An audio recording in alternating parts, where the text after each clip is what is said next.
इस वीडियो में योज्य प्रतिलोम के बारे में देखेंगे। योज्य प्रतिलोम जो है, इससे संबंधित प्रश्न आपके एक्सरसाइज में दिए गए हैं, इसलिए योज्य प्रतिलोम को समझना बहुत आवश्यक हो जाता है। योज्य प्रतिलोम को आप लोग ध्यान से समझिए। जैसा कि नाम है योज्य, योज्य का मतलब होता है योग यानी जोड़ने वाला, यानी ऐड करने वाला। योज्य यानी एडिटिव, और प्रतिलोम का मतलब उल्टा। प्रतिलोम का मतलब क्या हो गया? उल्टा। उल्टा अर्थात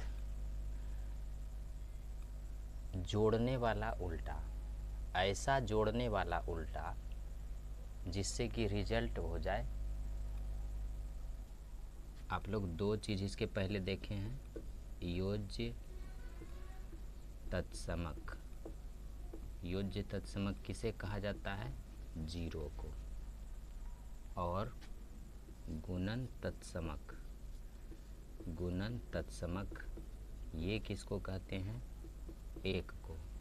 यानी कि यदि गुना करने पर रिजल्ट एक हो जाए, गुना करें किसी संख्या में और उत्तर एक आ जाए तो गुणन तत्समक हो, और जोड़े किसी संख्या में और दोनों का जोड़ जीरो हो जाए तो योज्य तत्समक। यहाँ पर योज्य तत्समक को समझना है। तो योज्य तत्समक का मतलब है कि जैसे मान लिया जाए, आपको यदि पूछा जाए कि दो का योज्य प्रतिलोम क्या होगा, तो दो का योज्य प्रतिलोम कितना होगा? दो में ये हम क्या जोड़ें कि रिजल्ट हो जाए जीरो। तो दो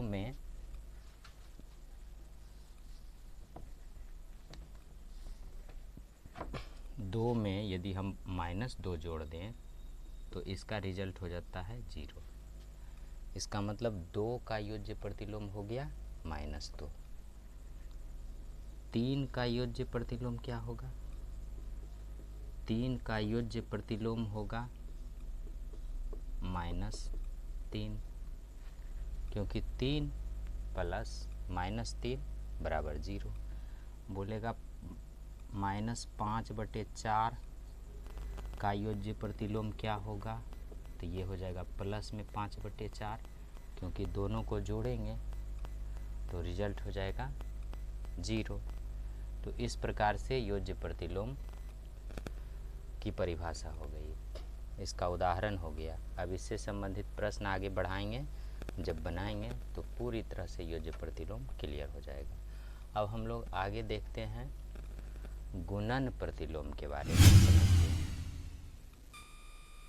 हैं। आइए अब आपको हम व्युत्क्रम अथवा गुणात्मक प्रतिलोम के बारे में समझाते हैं। व्युत्क्रम का मतलब होता है उल्टा, या गुणात्मक प्रतिलोम यानी गुना करके उल्टा, गुना करके उल्टा या उल्टा, जिसको इंग्लिश में मल्टीप्लिकेटिव इन्वर्स बोला जाता है। यानी गुणन करने पर, उल्टा करके गुना करने पर उसका रिजल्ट यदि एक आ जाए, गुणन तत्समक क्या होता है? एक होता है। हम लोग पढ़े हैं कि गुणन तत्समक एक होता है। तो गुणात्मक प्रतिलोम जो है उसका रिजल्ट होना चाहिए एक। गुणात्मक प्रतिलोम इसे इस प्रकार से समझ सकते हैं कि जब दो संख्याओं को गुना किया जाए, दो संख्या जो भी दी हुई है, कोई एक संख्या है, उसके साथ कोई ऐसी संख्या जिसको कि हम गुना करेंगे, तो गुना करने के बाद हमारा जो उत्तर आएगा वो आ जाएगा एक। अगर उत्तर आ जाता है एक तो दूसरी संख्या पहली संख्या का गुणन प्रतिलोम कहलाती है, या पहली संख्या दूसरी संख्या का गुणन प्रतिलोम कहलाती है। जैसे मान लिया जाए हमको 3 का गुणात्मक या गुणन प्रतिलोम निकालना है। 3 का गुणात्मक प्रतिलोम निकालना है तो हम कैसे निकालेंगे? 3 में सोचिए कि हम क्या से गुना करें कि 1 हो जाए। तो 3 में यदि हम 1 का बटा कर दे गुना, तो रिजल्ट ये कट के क्या हो जाएगा? 1 हो जाएगा। यानी किसी चीज़ को यदि हमको उल्टा करना है तो 1 का बटा कर देते हैं, 1 का बटा। रिजल्ट आ गया 1। मान लिया जाए हमको 1/4 इसका गुणात्मक प्रतिलोम निकालना है, गुणात्मक प्रतिलोम।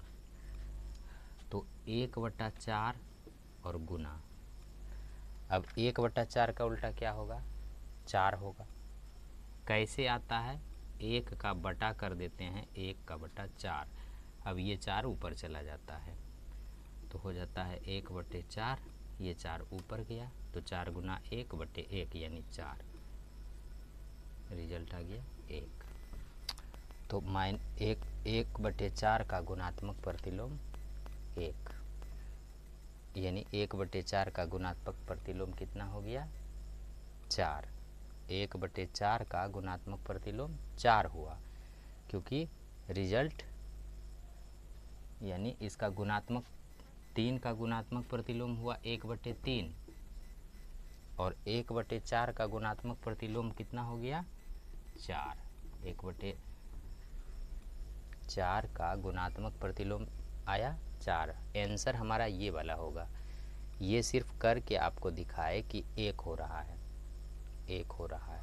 ठीक है, आगे बढ़िए। आइए बच्चों, अब हम लोग चलते हैं बंटन नियम, वितरण नियम या वितरकता का नियम को समझते हैं। इसमें आप समझेंगे कि बंटन नियम क्या होता है, या वितरकता का नियम क्या होता है, या वितरण नियम क्या होता है, जिसको कि इंग्लिश में डिस्ट्रीब्यूटिव लॉ बोलते हैं। डिस्ट्रीब्यूटिव लॉ क्या चीज़ होता है? तो डिस्ट्रीब्यूटिव, जैसा कि इसका नाम से है, बंटन का अर्थ होता है बांट देने वाला। बंटन का अर्थ क्या है? बांटने वाला। वितरण यानी ये भी बांटने वाला, वितरण कर देने वाला, इसी को वितरिकता बोलते हैं। इंग्लिश में डिस्ट्रीब्यूट का मतलब बांटना होता है। तो बांटने वाला नियम हम लोगों को समझना है। तो जैसे मान लिया जाए इस नियम को आपको हम एक उदाहरण से समझा रहे हैं। मान लिया जाए एक सवाल है 32 गुना 97, 32 × 97। इसको मान लिया जाए कि मल्टीप्लिकेशन करके रिजल्ट लाना है। तो रिजल्ट इसका हम लोग 2 तरीक़ा से ला सकते हैं। एक तरीका हमारे पास है डायरेक्ट करने का, 32 × 97, 7 दूना 14, 4 बाकी 1, 7 या 21, 1 22, 9 दूना 18, 8 बाकी 1, 9 तिया 27, 1 28, 4 8 2 10, 0 बाकी 1, 8 2 10, 11 1 बाकी 1, 3104। दूसरा इसको इस प्रकार से भी कर सकते हैं, 32 गुना 97, 32 × 100 - 3, 100 - 3। ऐसा क्यों लिखे? 97 को हम इस प्रकार से भी लिख सकते हैं। ऐसा इसलिए लिखे ताकि आपको वितरण नियम क्या होता है ये समझा सकें। अब यदि इस फॉर्म में कोई संख्या हो तो इस कंडीशन में हम इसे इस प्रकार से लिखते हैं, 32 × 100 माइनस, अब पुनः 32 × 3। अब ये कितना हो गया?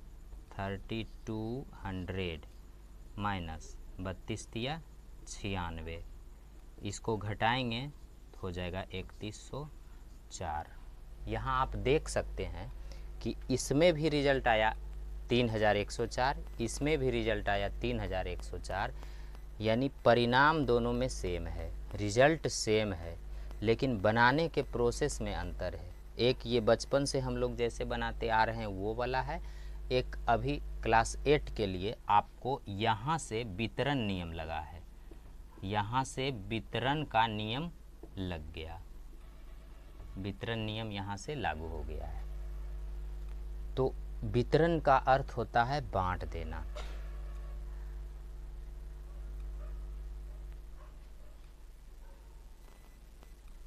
आइए बच्चों, हम इस वितरण नियम को एक और उदाहरण से समझते हैं।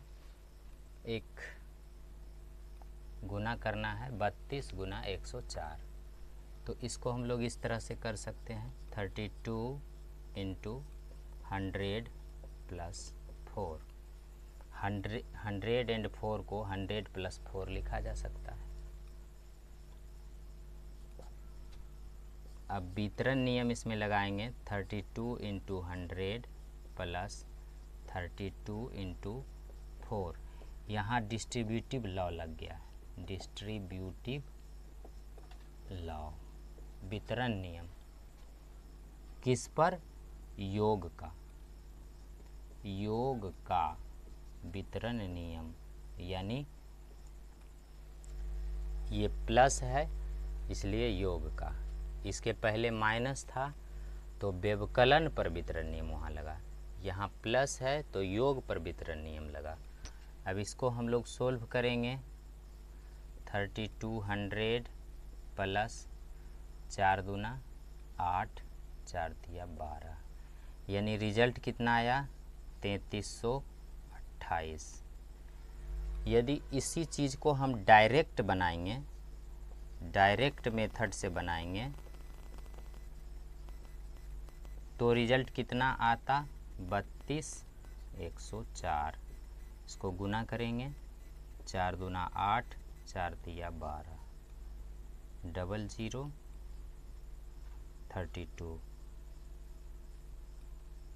8 2 3 3328, यानी रिजल्ट समान प्राप्त हो गया है, रिजल्ट हो गया प्राप्त समान।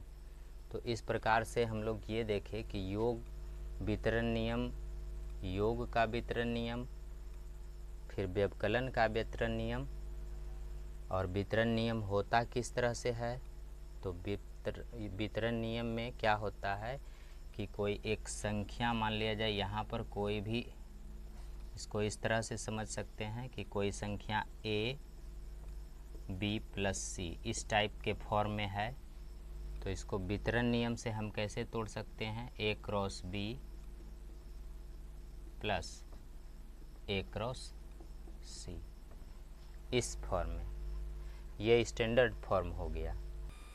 आइए बच्चों, अब हम लोग वितरण नियम को थोड़ा और अच्छे तरह से समझते हैं। परिमेय संख्या के लिए वितरण नियम को समझते हैं। परिमेय संख्या के लिए वितरण नियम पहले जो देखे थे 32 गुना 97, तो 32 और 97 भी परिमेय संख्या ही है, लेकिन इसके अलावा अब थोड़ा सा कॉम्प्लेक्स सवाल लेते हैं, जटिल सवाल लेते हैं, बटा वाला लेते हैं, और इस तरह के सवाल को हम देखते हैं कि इस तरह के सवाल के लिए, इस तरह परिमेय संख्या के लिए क्या वितरण नियम सत्य है या नहीं है, वितरण नियम का परिमेय संख्या पालन करता है या नहीं है। जैसे कि पहले आप लोग देखे हैं कि परिमेय संख्या क्रम विनिमय नियम का पालन करता है या नहीं, साहचर्य नियम का पालन करता है या नहीं, संबरक नियम का पालन करता है या नहीं। उसी प्रकार से हमको यहाँ पर ये जानना है कि परिमेय संख्या वितरण नियम का पालन करती है कि नहीं। तो सबसे पहले इसको हम डायरेक्ट बनाते हैं। तो डायरेक्ट कैसे बना सकते हैं? इस प्रकार से -1/2 इंटू, इन दोनों का एलसीएम लेंगे तो 4 और 5 अलग अलग है। जब अलग अलग होता है, इसमें कुछ कॉमन नहीं होता है, तो इसका एलसीएम दोनों का गुना होता है, यानी 4 गुना 5 20 एलसीएम बन गया। अब 4 से इसमें भाग देंगे तो 5 बार। अब ये बाकी क्रॉस गुना होता है, 5 तिया 15 प्लस 4 तिया 12 -1/2 गुना 15 12 27/20, यानी रिजल्ट आया कितना? -27/40। यदि माइनस का चिन्ह ऊपर हो तब भी बीच में लगा सकते हैं, अगर बीच में रहे तो ऊपर भी लगा सकते हैं, इससे कोई फ़र्क नहीं पड़ता है। तो इसका रिजल्ट आया -27/40। अब देखिए, इसी परिमेय संख्या के लिए हम वितरण नियम लगाते हैं। तो -1/2 cross 3/4 plus 3/5 is equal to -1/2 cross 3/4। वितरण नियम लग गया, डिस्ट्रीब्यूटिव लॉ। अब ये बीच में प्लस, फिर ये लिखेंगे -1/2। इसको ब्रैकेट में क्यों लिखे? क्योंकि माइनस है, तो दो चिन्ह को एक साथ तो लिख नहीं सकते हैं, तो एक साथ नहीं लिख सकते हैं, तो बीच में माइनस होने के कारण इसको ब्रैकेट लगाए, आगे इसका काम करेंगे। इंटू 3/5 इज इक्वल टू, सबसे पहले काम होता है गुना का। आप लोग पढ़े हैं होंगे बोर्ड मास, BODMAS, यानी ब्रैकेट, उसके बाद ऑफ, डिवीजन, फिर मल्टीप्लिकेशन। तो यहाँ पर चूँकि चिन्ह है गुना का और प्लस का, तो इसमें गुना का काम पहले होगा। तो ये हो गया -3/8। अब यहाँ देखिए, plus into minus, plus into minus क्या होता है? माइनस। माइनस 3/5 दूना 10, 10, दोनों माइनस हो गया।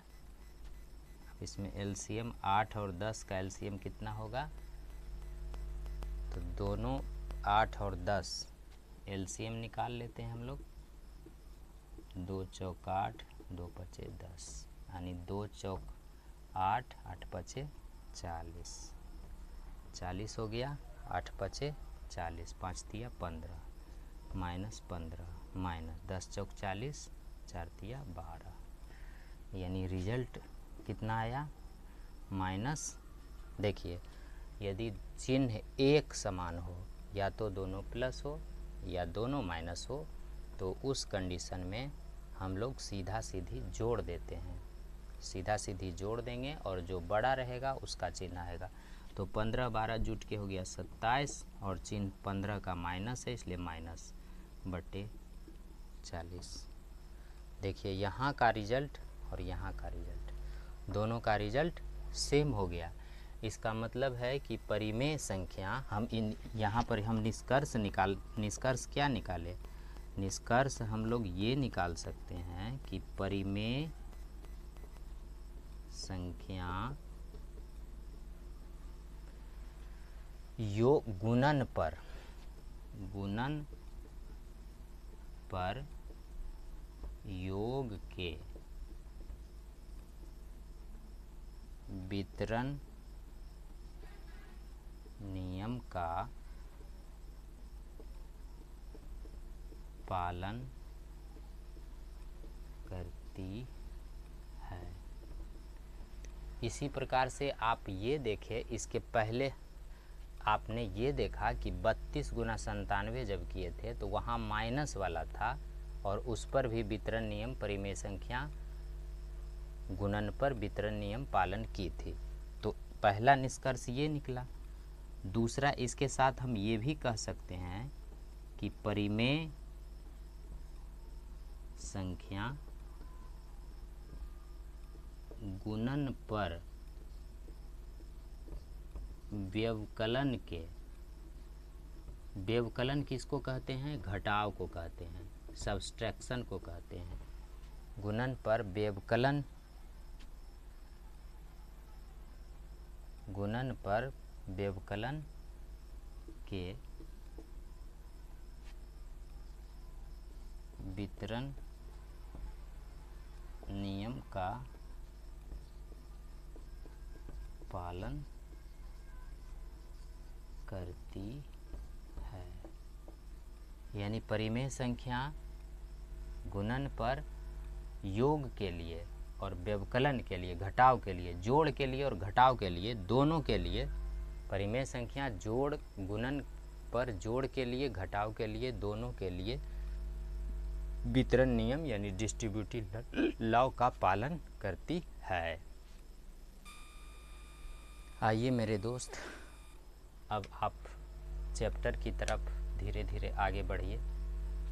चैप्टर में प्रश्नावली 1.1 की कि पहला क्वेश्चन की तरफ हम लोग ध्यान देते हैं। इसमें लिखा हुआ है कि निम्नलिखित में से प्रत्येक के लिए योज्य प्रतिलोम लिखिए।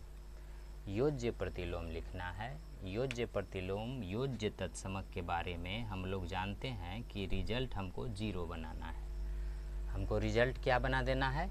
0। हमेशा ऐसा चीज़ जोड़ना है कि शून्य हो जाए।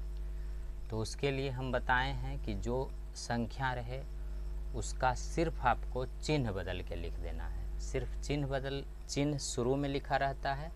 अगर जैसे यहाँ कुछ नहीं है, इसका मतलब यहाँ प्लस है। कुछ नहीं का मतलब प्लस। तो प्लस है तो हम इसको क्या करेंगे कि इसका योज्य प्रतिलोम हो जाएगा -2/3। फिर ये प्लस है, इसका योज्य प्रतिलोम क्या होगा? -25/9। ये -16 है, इसका योज्य प्रतिलोम प्लस में लिखेंगे तो +16 लिख सकते हैं, लेकिन शुरुआत में प्लस नहीं दिया जाता है, इस कारण से हम इसको सिर्फ 16 लिखते हैं। ये माइनस का चिन्ह है तो प्लस में जाएगा 15/8। 0 का योज्य प्रतिलोम क्या होगा? 0 ही होगा, क्योंकि 0 में 0 जोड़ देंगे तो 0 बनेगा। तो 0 का योज्य प्रतिलोम क्या हो गया? 0। अब यहाँ पर इस सवाल को आप ध्यान से देखिए कि यदि ऊपर में भी और नीचे में भी चिन्ह समान हो तो उसको हम लोग काट सकते हैं। तो माइनस माइनस कट गया तो बच गया सीधा क्या बच गया रिजल्ट? 5/7। अब 5/7 निकला। अब इसका हमको योज्य प्रतिलोम बनाना है। इसका योज्य प्रतिलोम बनाना है तो इसका योज्य प्रतिलोम अब क्या होगा? सिर्फ चिन्ह बदल के प्लस से हो जाएगा -5/7। यहाँ आइए, यहाँ पर 13/-5 लिखा हुआ है। तो नीचे में माइनस होने का मतलब है कि बीच में है। नीचे में होने का मतलब क्या है? बीच में है। तो बीच में 13 तो माइनस को हम हटा देंगे तो बन जाएगा 13/5। ये इसका आंसर हो गया 13/5। अब यहाँ चलते हैं, इसका योज्य प्रतिलोम क्या लिखेंगे? माइनस है तो सिर्फ चिन्ह बदल के प्लस कर देंगे 2/15 और ये हमारा सबका आंसर आ गया। आइए बच्चों, अब हम लोग अगले सवाल की तरफ बढ़ते हैं। दूसरा सवाल लिखा हुआ है कि निम्नलिखित सारणी के खाली स्थान को भरिए। ये इस तरह का जो फॉर्म होता है इसको टेबल हम लोग बोलते हैं, यानी हिंदी में इसको सारणी बोला जाता है। इस तरह का जो बनाया हुआ है इसे हम लोग टेबल बोलते हैं, जिसमें रॉ और कॉलम मिल के होता है। इसे हम लोग कहते हैं टेबल, हिंदी में कहते हैं सारणी। तो सारणी में संख्या दी गई है एक, ये पूरा संख्या यहाँ से यहाँ तक दिया गया है और इसका गुणन प्रतिलोम आपसे पूछा जा रहा है। तो जैसा कि आप लोगों को पता है कि गुणन प्रतिलोम या गुणन तत्समक जो है वो होता है 1।